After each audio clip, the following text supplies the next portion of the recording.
Yes, bosi, karibu katika nyumba hapa nzuri na ya kisasa. Bonge dalali mwaminifu Morogoro.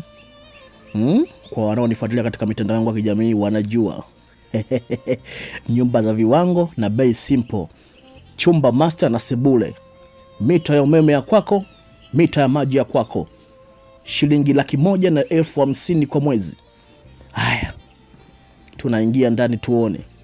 Tunamalizia kupiga rangi na kufunga aluminium na milango leo na kesho.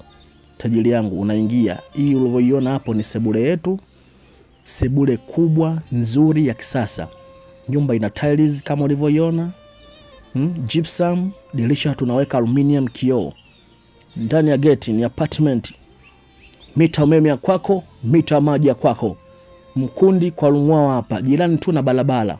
Dakika 5 mpaka kwenye nyumba, dakika 5 mpaka stendi. Hakuna kugombana na mtu umeme wala hamna kugombana na mtu bili ya maji. Utakavyotumia maji yako ndivyo utakavyolipia. Utakavyotumia umeme wako ndivyo utakavyolipia. Chumba master na sebule, chumba kikubwa na kizuri, sebule kubwa na nzuri. Tajiri yangu, ukichelewa na hiki pia hutokikuta.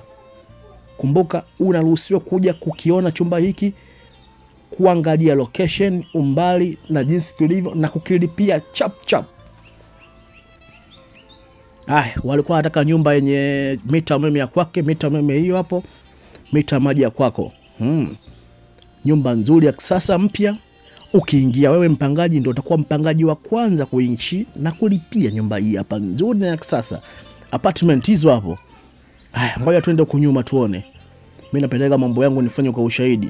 Kama ulivyoona kila mtu mita yake ya umeme, umeona mita ya kwanza hiyo. Mita ya kwanza hiyo tajiri yangu. Na nyinginezo zile kule zinafuata. Kila mtu mita yake ya umeme, mita yake ya maji. Karibu.